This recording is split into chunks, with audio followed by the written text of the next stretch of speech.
Welcome to the Start Your Day Positive podcast, your feel-good start to the day. Hey, I'm Sarah. Hey, I'm Len, and yes, we are starting the day in a good way if you live near where I live. Just a little bit of sunshine when I walked outside, so that was a really, really good feeling. Hey, we have a really good podcast for you today. First of all, question, are you watching the Winter Olympics? Well, apparently a lot of people are. We've got the numbers for you. And Time Magazine is experimenting with a bold AI project to celebrate America's 250th birthday. And the Super Bowl, did you get a chance to watch the ads during the game? Which ad did you like the best? Well, we will tell you which ad was voted the best by America. I have to talk about the Mr. Beast Salesforce ad. Did you see this one? That is one of the most original, unique things that I've ever seen during the Super Bowl, which makes sense because it's Mr. Beast. Okay, so if you don't know who Mr. Beast is or you missed it, Mr. Beast is a huge YouTuber.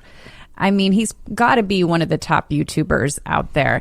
And he does all these crazy games and contests, and he's really fun. Well, Salesforce and him got together, and I think it was in the fourth quarter, to do a Super Bowl ad. But it wasn't just like any Super Bowl ad. They turned it into a challenge with a hidden puzzle for you to crack the secret code to win $1 million. And then at the very end of the commercial, there was a QR code where you're supposed to scan it, and then it takes you to a website, which I believe is Mr. Beast /Salesforce, or if you just Google, it'll come up. But as of right now, I do not believe anyone has solved this riddle yet. No, I thought it was so cool. I actually have it up here. Let me just play a little bit of it because I thought it was such a cool ad, okay? I just put $1 million inside this vault. And one of you, yes, you watching, will literally win it all. You'll just have to solve a series of puzzles, some playing in front of your eyes right now. But it won't be easy. Good news, you have Slackbot, the powerful new AI from Salesforce to help you decipher the puzzle. Like this thing. Is it a clue? I don't know. The first one to slack me that hidden code will become a millionaire, so enjoy the game, then go win $1 million! What are you doing? Scan the QR code. I mean, I love this idea. I love puzzles and the fact that you can win $1 million and anybody can play. This was cool. Yeah, I mean, it seems super complicated, but yeah, I'm actually shocked someone hasn't won yet. There's so many clever people out there. Mm-hmm. And he keeps going back to saying a lot of the clues are in the commercial. So I guess he's going to keep giving clues out and more clues. Yeah, because I mean, he's not shy about giving away money. He does stuff like this all the time. Yeah. But he has a 500 million YouTube followers, and like you said, expect the unexpected with Mr. Beast. But when he says some of the clues are in the commercial, that makes it more intriguing because there's so many things going on in the commercial. It's almost like one of those puzzles when you were a kid and you're looking for stuff because they say there's 30 things in this picture. See how many you can find. Yeah, like where's Waldo? Yeah. So I haven't really done it all yet, but then you go and watch these series of videos on this main Mr. Beast Salesforce page, and then you have to Slack him the answer. And that was new to me because I don't use Slack, but I know a lot of people do. But I did research. You don't have to like buy anything. You can figure out in the directions how to do it. But you know, someone could win $1 million, I guess, if you have the time to put into this. Yeah, I like that. It's fun. And I mean, if you do stop and think about it for a moment, a lot of people, they just go to the local grocery store or gas station and get a scratch-off ticket, scratch. Oh, I didn't win $1 million. At least here, well, you got a chance. This is hard. This is but you got a chance. You do have a chance if you're really clever. Well, I guess you got a chance the other way too. It's just right. You can convince yourself that you could figure the riddle out. You could figure it out, yeah. So it is fun, and I thought that was one of the better ideas. A little later on in the podcast, we'll get into some of the Super Bowl ads. Did anything really pop for you during the Super Bowl, or were you just too busy socializing? That's what I was. It's always hard for me to watch the Super Bowl when I'm somewhere at a party. Yep. Because the guys all sit around the couch and watch the game, in the commercials and all that, but the women are all in the kitchen. So yes, I knew that it wouldn't be possible for me to watch any commercials. I would like to, because I actually love the commercials and like to see the ads they do. Yeah. I'd like to go back and watch them, but yeah. Well, we'll get to that in the podcast a little later on. Every year, America votes on the best Super Bowl commercial. So you can kind of roll that around in your mind right now. And then when we get to it, you can see if it's your favorite. Well, there you go. Well, how about we start today off with a positive thought? This is from American beach volleyball star Carrie Walsh Jennings. Adversity, if you allow it to, will fortify you and make you the best you can be. I like those quotes from athletes. Good one. Well, let's get going here on your Tuesday with 3 things your friends and family might be talking about today. Well, big numbers so far for NBC's Winter Olympic coverage. 21.4 million people watched the opening ceremonies. That's up 34% from 2022 Beijing Winter Olympics. Saturday drew almost 30 million views, the biggest audience since the 2014 games, and the most popular events of single and pairs figure skating get underway today, so the numbers will likely climb. Yeah, we have a great figure skater. Well, USA figure skating's really good, but I don't know if you've read or seen anything about this. I'm going to try to say it. I hope I have it right. Ilya Malinin, the male figure skater for the United States.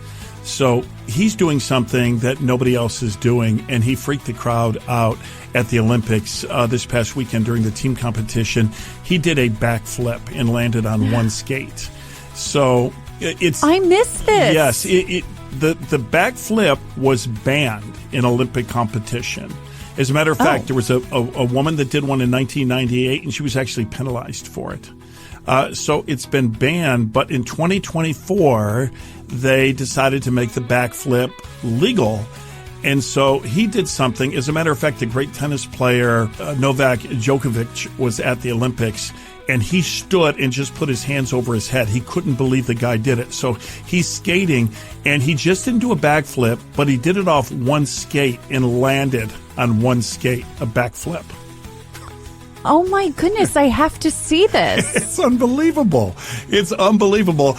And so now the individual competition will be taking place. Everyone will be watching, and he is the prohibitive favorite. They're expecting him to win the gold, but they don't know if he's going to work the backflip into his individual solo routine or not. Oh my goodness, that is so exciting. Yeah. I cannot wait. Skating is my favorite, so everybody. I can't wait for that. Everybody loves the skating. All right, well, as the U.S. gets closer to celebrating its 250th anniversary, Time Magazine has launched a new AI-powered video series on YouTube. It's called On This Day, 1776. The short episodes use very lifelike AI to dramatize key moments from the American Revolution, featuring figures you'll recognize: George Washington, Ben Franklin, King George III. Each is only about 5 minutes an episode. It drops around the same calendar date that the historical event actually happened 250 years ago. It's about once a week. New installments are expected through the rest of the year, through July the 4th and beyond that. But it's fascinating. It's interesting. So far, reviews have not been that good because people are really uncomfortable with the AI, but I thought it was interesting. I watched the first episode. Does interesting mean good, or, I mean, that could go either way? You know what? I liken it to this. I mean, the characters look pretty real, but like I say, people are uncomfortable with it. I liken it to the first Star Wars movie, where at the time, it was unbelievable. Now, as technology improved, you look back at that one and say the special effects weren't that great. And so I think this is a first good try at making like real movie scenes with real people with AI, and to see George Washington and Ben Franklin, it's pretty. I thought it was good. Okay. Yeah. Commercial wise, again, Budweiser scored another big win off the field, taking first place in USA's Today's Super Bowl ad meter for a record 10th time. Their new commercial celebrating the brand's 150th anniversary featured the iconic Clydesdales and a patriotic story, a baby American bald eagle nursed into adulthood by the caring steed until it soars freely on its own. It really connected with viewers. I keep hearing about this. Coming in second was Lay's Last Harvest, a heartfelt farewell to a potato farmer. And third was Pepsi's The Choice, featuring Coca-Cola's Polar Bear. And fourth went to Dunkin's Goodwill Dunkin', a nostalgic nod to the 90s with Ben Affleck and Matt Damon. It sounds to me like maybe you didn't get a chance to see any of those ads during the Super Bowl yet. Didn't. Well, you could go back and see them, Yeah, though. I still want to go. I know, I was kind of bummed I didn't get to see anything. Well, if this tells you anything, that ad about the Clydesdale and the Eagle, it was interesting because the room I was in was very loud too. And I saw my wife Judy and a friend, she was sitting with it just talking. They were looking at it kind of with one eyeball and so forth. But when the end of the ad happened, which is kind of a surprise ending, I won't spoil it for you. They both stopped, and one of them said, "Oh wow," and they actually clapped. So so it's a good ad. Okay, I need to go watch this. It's really good. I just need to do it. And then I think you're going to enjoy the one that got third place, the Pepsi The Choice ad, because they're trying that competitive thing. There was a time when Pepsi was really aggressive against Coke, and they would do a taste test, and Pepsi won. This is their first, hey, we're taking the fight, the Cola War, seriously again, because they actually use polar bears, which is iconic with the Coca-Cola brand, and basically the polar bear wants to switch to Pepsi. Oh my goodness. So that one's worth watching. Can they do that? I guess a polar bear is probably public domain, right? A polar bear is a polar bear. Oh. So That's try those two. Interesting. Yeah, try those two. Wow. Start your day off positive. Start your day with Len and Sarah.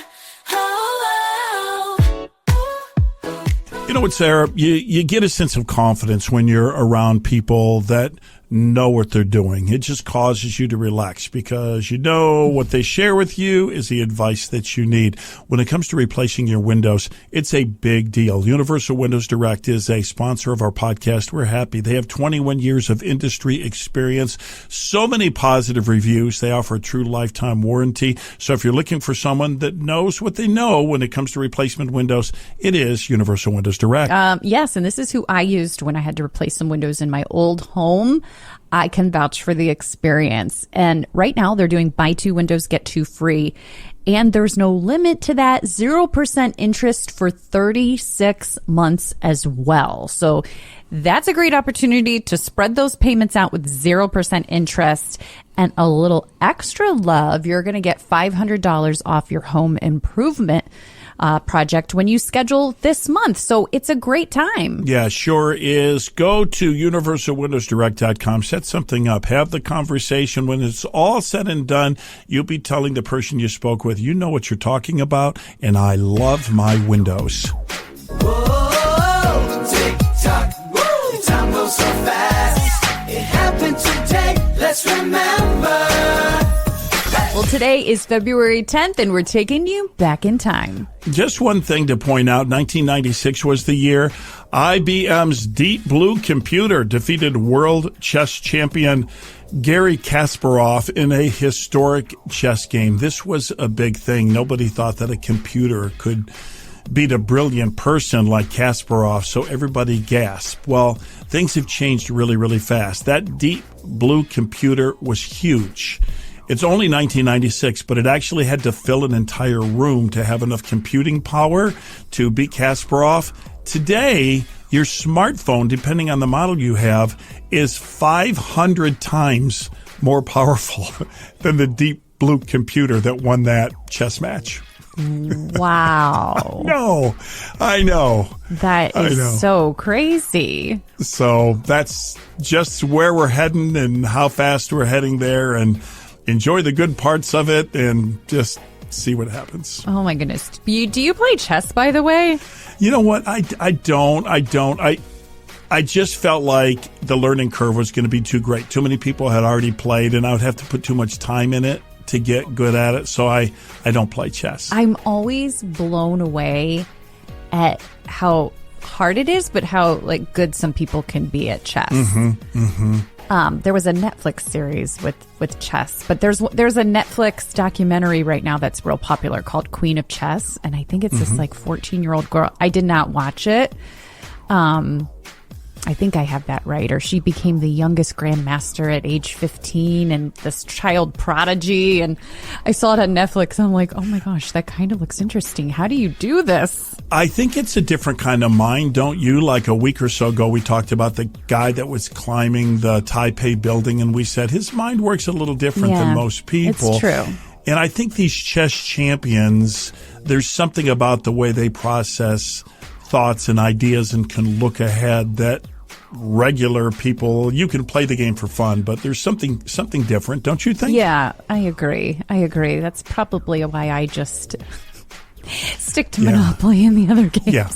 Well, everyone has their thing. Like everyone has their thing. Ours is laughing. Like not every. What? No, it's making jokes. That's mine. Like maybe my mind works differently and I make a joke out of everything because I'm not that good at chess and I would never climb a building. So I'm trying to find something that's different about my brain. What my thing is. What's your, what is yours? What is your thing that your mind works just a little different than everybody else's? I'm not sure. I think recently it's cooking. Recently it is cooking. Yeah.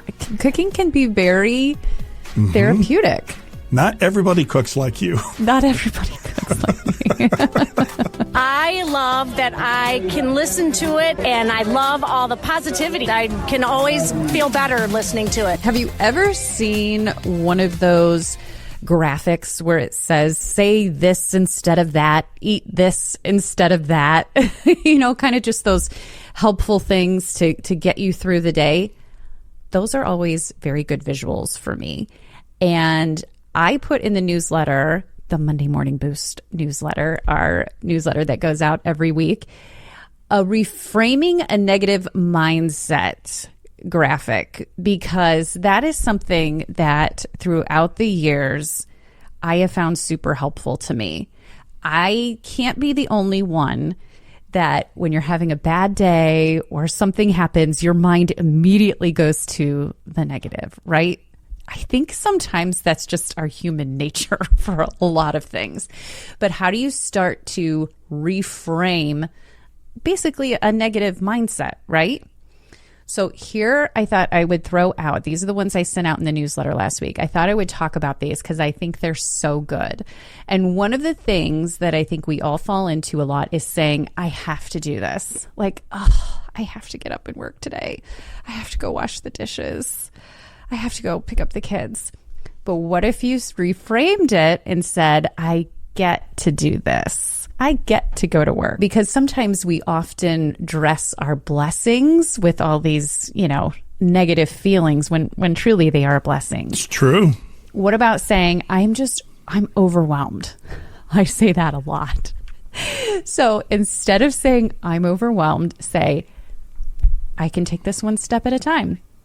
Yeah. Right? You're not discounting that there's a lot going on. That is the one thing I've learned in my life. You never want to discount your feelings because you might have a lot going on, and that's okay, but you can take it one step at a time. It's good. It's very good. This is too hard. Well, it might be a hard situation, but what about saying, this is stretching me? This is stretching me. Yeah. You're not discounting it's hard. You're saying, yeah, it's hard, but this is stretching me and I'm going to get through it. I might have made a mistake. How about saying, I can learn from this? Yeah, that's very good. This will never change. What can you say? You can say, this may take time. This may take time. You're not saying it's going to change. You're saying this may take time. Yeah. And today was a mess. How about tomorrow's a new day? That's a good way to look at it. Those are just examples, but you get the idea. It's to reframe your negative thoughts, still acknowledge that there might be challenges, but how can you slightly reword those? I always say positivity doesn't mean perfection. If there's an expense in your household, in your family that can be absolutely draining, it is healthcare for you and for your family. Maybe you are amongst the millions that do not have healthcare provided by your job. You're an entrepreneur. You work for yourself. It's just not a benefit that you have, or your share is super expensive. What do you do in that situation? There is a solution, and it's working for so many people. And the nice part is it aligns with your faith. Healthcare sharing it is what our partner, Liberty Health Share, does, and they do it so well. It's really become an answer to prayer for so many. I had the chance to sit down and talk with Mark. He's part of the Liberty Health Share team, and he can explain better than I can why so many people are saying, I love this. It's perfect for my situation. We have programs for singles, couples, families, and even seniors. Simple. You're submitting through your providers, and we will reimburse those providers for the services rendered. The other big part that people absolutely love is choice. You are able to select the physician that you trust. You are able to select the providers that you want to go to. And we have a national network with over 900,000 providers that you can select from. It's a partnership we're aligned with, so it gives people great flexibility in controlling their care. Another thing really exciting, Liberty Health Share now provides opportunities for dental and vision care. We're really happy to have Liberty Health Share as a podcast partner because we know that they are helping so many people in a very challenging situation. It's healthcare. Want to get more information? Just go to the website. It's libertyhealthshare.org. POSITIVE. Start your day positive with Len and Sarah. When it comes to the Winter Olympics, I think that everybody loves the figure skating. Oh, I love figure skating, yeah. That's what's happening over the next few days. But I think one of the things, and when people are watching, they struggle because they don't understand figure skating scorekeeping. Yeah, I know nothing about scoring. And so like anything else, I thought, how could I explain Olympic scorekeeping? And then I thought back to our childhood, and I thought best way to learn something is Schoolhouse Rock. I mean, we learned everything from Schoolhouse Rock, from conjunctions to the preamble to the Constitution. So I went to work, and hopefully this will help you out. This is simple Olympic scorekeeping, Schoolhouse Rock style. It's called I'm Just a Scorecard. Well, I'm just a scorecard sitting rinkside, watching all the skaters glide.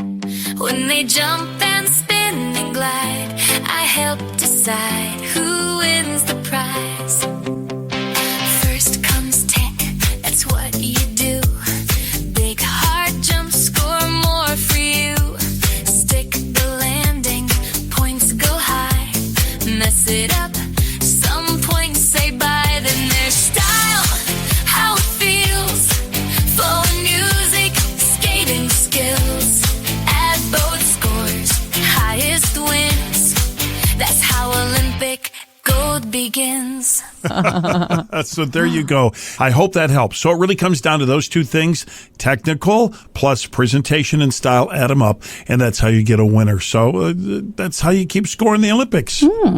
Okay. Never thought about any of that.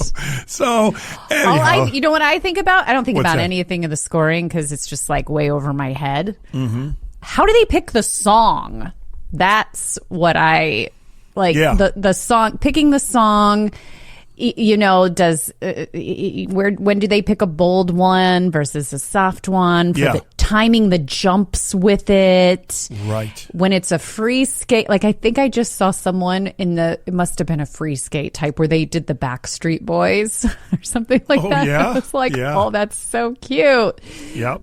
But that's more of what I think about. I just always remember watching it when there's a person, because you start to really, really like very, very quickly the different skaters, and you're just hoping they don't fall with each move. It's getting further and further into the program, and the announcer's always going, they're still going to be trying a triple Lutz, and that's their hardest jump, and you're thinking, don't fall, don't fall, don't fall, don't fall, you know. But it's great. It's a great sport. I can't wait to watch more of it. By the way, if you're interested in like a little television show about skating, Judy watched this. There's just a couple of seasons on it. Netflix has a series, and it's like one of those drama series. It's like, think of Heartland on skates. Okay. What's it called? Okay. It's called Finding Her Edge. Oh, yeah. That came up in my recommended recently. Yeah, she liked it. It was good. It was kind of fun. You know, there's a little romance with the skaters. Plus, they're trying to keep a skating rink open that is about to close, and they need someone to qualify for the Olympics, or they're going to so it's lose a series. the skating I rink. thought it was a movie. No, it's a series. Yeah, it's in my recommended right now. Okay, yeah. So here during the Olympics, when you're not watching the games or there's something on you don't want to see, maybe get into Finding Her Edge. It's the behind-the-scenes drama of skating. That's how Olympic gold begins. I'm loving me some sweeties, chocolate covered delicious strawberries. Day 2 of the Sweeties Chocolate Covered Strawberry Countdown. 4 days until Valentine's Day. We've got 4 reasons that never miss. Number 4, they look like you planned ahead. Even if you didn't. Number 3, they're perfect for sharing. Or strategically not sharing. Number 2, every bite feels like a treat. And number 1, Sweeties only makes these for a short time. Brook Park Road in Cleveland. Olympia Treats in Strongsville. And the West Side Market. Available starting at noon on Friday and on Valentine's Day until they're gone. The Sweeties Chocolate Covered Strawberry Countdown. Write a Post-it note and plan to go to Sweeties. Chocolate covered delicious strawberries. Well, thank you so much for joining us today. If something encouraged you in the podcast today, please send this episode to a friend. Tell them about the podcast so they can start off their day in a feel-good way as well. And we're so grateful for you. Yeah, I'd like to wrap up this episode of our podcast like we do every day with a brief prayer, a blessing as we head into the day. Dear Heavenly Father, I just want to say a prayer. Today's Monday. It's the beginning of a brand new week, an opportunity to start all over again. And so we'll say it simply. The stuff that we don't need to hold on to, that holds us down, we just want to chuck it out the window today and instead open ourselves up to your blessings and goodness and opportunity to be our very best. So we pray for your help in Jesus' name. Amen.